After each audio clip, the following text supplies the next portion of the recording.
قلم بنایا جائے تب بھی اس کے تفسیر نہیں لکھ پائیں گے۔ تو پیاری جو اس سے معلوم ہوا، پتہ چلا کہ سورہ کوثر پڑھنے سے امیر بھی ہوتے ہیں، غموں سے چھٹکارا ملتا ہے، نام بھی دنیا میں روشن ہوتا ہے اور آخرت میں حوض کوثر بھی ملتا ہے۔ تو پیاری جو آئیے گا، اگر آپ کے پاس زیادہ تنگی ہے، بہت زیادہ تنگی ہے اور تنگی بڑھتی چلی جا رہی ہے، ایک کے بجائے 2 کام 3 کام، آپ کے گھر شادی بھی ہے، آپ کے گھر بھی ہے، لینا آپ کو بنانا بھی ہے اور آپ کے گھر رزق کی بھی تنگی ہے، تو اگر کم مسائل ہیں، آپ کو تھوڑے مسائل ہیں، تو آپ صبح فجر کی نماز کے بعد 21 بار سورہ کوثر کو پڑھا کریں۔ اسی طرح آپ 5 نمازوں کے بعد 21 مرتبہ پڑھیں۔ اگر آپ کو بہت زیادہ مسائل ہیں، آپ کو گھر بھی بنانا ہے، مکان بھی بنانا ہے، آپ کے بچوں کی شادی بھی ہے اور پیسہ بھی کم ہے اور رزق بھی تنگی ہے اور کوئی بھی آپ کا مسائل ایسا نہیں ہے، کوئی بھی آپ کے پاس ایسا کہیں سے بندوبست نہیں ہے کہ پیسے آ جائیں، تو پیاری جو غیب سے یہ پیسے آنے شروع ہو جائیں گے۔ دیکھیں، ایک میں واقعہ بھی میں نے شروع میں بتایا کہ ایک میری بہن کا واقعہ ہے، جن کو میں نے بتایا کہ سورہ کوثر پڑھیں، آپ کے تمام مسئلے حل ہونے لگیں گے۔ اب وہ بتاتی ہیں کہ میں نے جا کے پڑھنا شروع کر دی اور مجھے 15 دن ہوئے تھے پڑھتے ہوئے۔ کہتی میری بہن کہ میرے بھائی جوا کھیلتے تھے بہت زیادہ، اور اب گھر میں میری امی کی طبیعت خراب ہو گئی اور ہمارے گھر بہت تنگ حالات تھے، رزق بھی نہیں تھا، گھر میں کوئی چیز نہ تھی، امی کی طبیعت خراب بھی تو ہمارے گھر پہ مہمان آ گئے، اب کوئی پیسہ نہیں ہے، ہماری ٹوائلٹ یعنی جو لیٹرنگ ٹوائلٹ تھی وہ بھی بند ہو گئی، اسے بھی خراب ہونا، اس کی سٹ بند ہو گئی، اور ہمارا نل بھی جو نلکا ہوتا وہ بھی خراب ہو گیا۔ اب ہمارا تمام مسائل ایک ہی بار میں آ گئے، اور میرے بھائی جو بڑے تھے وہ جوا کھیلتے تھے۔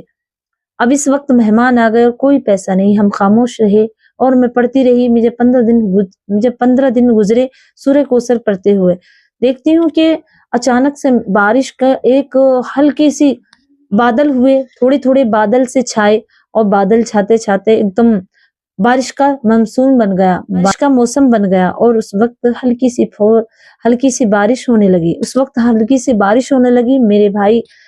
جو میرا بھائی تھا جو جوا کھیلتے تھے، تو وہ جواؤں میں بیٹھے تھے، جوہاریوں میں، تو کبھی وہ پیسے نہیں لائے جیت کر، کبھی 2 روپے نہیں لائے۔ ہمیشہ ہمارے گھر جو برباد ہوا وہ یوں ہی ہوا کہ میرے بھائی جو بھی کماتے، جو بھی گھر میں ہماری امی سے ہم سے لے جاتے تھے، اور بس ہارتے تھے، کبھی وہ پیسے جیت کے نہیں لائے۔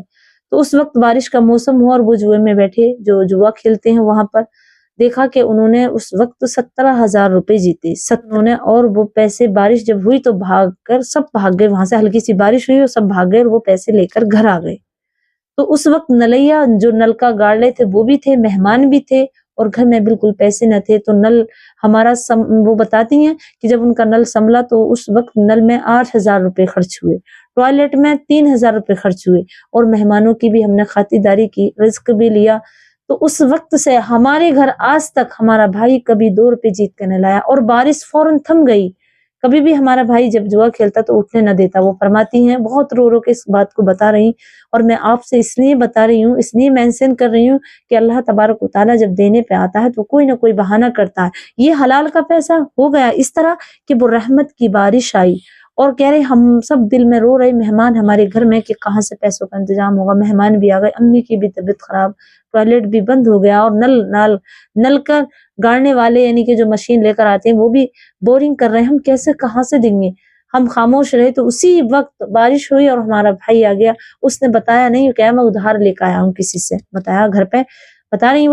رہے کہ میں کسی سے ادھار لایا ہوں، ہم نے نل بھی گڑوا دیا، پیسے نل کے والے کو بھی دے دی جو مشین لے کر آئے، اور مہمانوں کی خاطرداری کی، گھر میں راشن آیا۔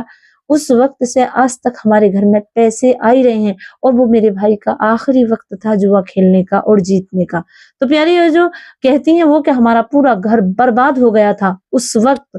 کہ ہمارے گھر کہیں سے پیسے نہ آتے، میرا بھائی ہمیشہ سب چیزیں، دنیا کی ہر چیز، زیور، گھر سے پیسے، سب چیز لے آ کے انہوں نے جوئے میں رکھ دی، اور ایک وقت تو ایسا آیا کہ ہمارے گھر ایک ایک روپیہ، ایک ایک دانے کو پریشان ہو گئے۔ تو پیاری یہ جب رو رو کے جب بتا رہی نا تو رواں اور دل کھڑا ہو رہا۔ تو سورہ کوثر کا عمل میں نے ان کو بتایا، انہوں نے اسے پڑھنا شروع کیا، تو 15 دن کے بعد انہیں یہ اثر نظر آیا، اور ایسا ان کے ساتھ ہوا، اور آج تک اللہ کی رحمت ہے ان کے اوپر کہ ان کے ہر کام بنتے چلے جا رہے ہیں، تمام کاروبار بڑھنے لگا، اور ان کے بھائی، ان کی ماں تمام سلامت ہے، اور آج وہ بڑی خوش ہوتی ہیں، ملتی ہیں اور اللہ کا شکر کرتی ہیں۔ تو پیاری جو سورہ کوثر کو جو پڑھتا رہے گا 5 نمازوں کے بعد، انشاءاللہ اس کی غیب سے اس طرح مدد ہوتی ہے۔ پیاری جو اس سے پتہ چلا کہ اللہ تبارک و تعالیٰ جب دینے پہ آتا ہے تو کوئی نہ کوئی سبب بناتا ہے۔ اب یہ بارش کا سبب ہو گیا، بارش برسنے لگی تو تمام لوگ بھاگ گئے اور وہ بھی پیسے لے آئے۔ تو پیاری جو اس سے معلوم ہوا کہ رب تبارک و تعالیٰ وہاں سے رزق عطا کرتا ہے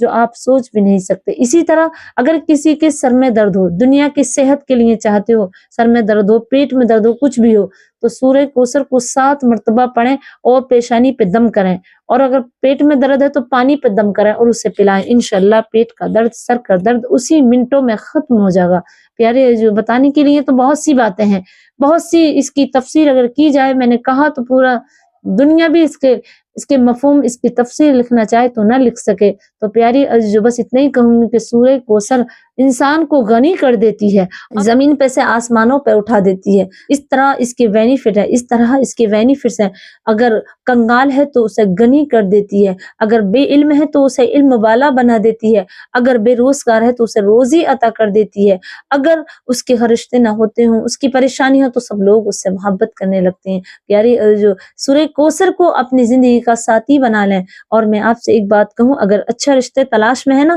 تو سورہ کوثر کو 129 مرتبہ آپ ڈیلی پڑھیں، انشاءاللہ ایسا رشتہ عطا ہوگا جو غیب سے بھی ہوگا، اور آپ حیران رہیں گے کہ ہم تو ایسا سوچ بھی نہیں سکتے۔ آپ اسے کیجئے گا۔ پیاری جو سورہ کوثر کے بہت زیادہ بینیفٹس ہیں، آپ اسے کیجئے گا۔ اللہ کی عزت کی قسم کھا کے کہتی ہوں کہ کبھی آپ مایوس نہ ہوئے، دینے والے ہو جاؤ گے، مانگنے والے نہیں ہوگے۔ اللہ رب العزت مجھ پر، آپ پر کرم فرمائے، اور میں دعا کرتی ہوں کہ اللہ تبارک و تعالیٰ جو بھی سورہ کوثر کو پڑھتا ہے اور میں نے جس کو بتایا تو اللہ اس میں برکت عطا فرما۔ امید کرتی ہوں کہ میری بہنیں عمل ضرور کریں گی، اور سورہ کوثر کو میں پڑھ کے آپ کو بتاتی ہوں، اس طرح آپ کو پڑھنی ہے۔ بسم اللہ الرحمن الرحیم، اِنَّا أَعْطَيْنَاكَ الْكَوْثَرَ فَصَلِّ لِرَبِّكَ وَانْحَرْ إِنَّ شَانِئَكَ هُوَ الْأَبْتَرُ۔ اتنی چھوٹی سی ہے، آپ اس طرح پڑھیں ایک ایک دانے پر، اور ہر نماز کے بعد 21 بار پڑھیں۔ انشاءاللہ آپ کی تمام دنیا بھی اور آخرت بھی تمام فائدے آپ کو حاصل ہوں گے۔ امید کرتی ہوں کہ آپ سمجھ گئے ہوگے، تو مجھے اپنی دعا میں یاد رکھیں۔ السلام علیکم ورحمۃ اللہ وبرکاتہ۔ شام کو مغرب کی نماز کے بعد 21 بار سورہ کوثر کو پڑھا کریں۔ یہ صبح شام پڑھنا شروع کر دیں، انشاءاللہ آپ کی تمام غیب سے مدد ہونے لگے گی۔ میں نہیں کہہ رہی، یہ بڑے بڑے علماء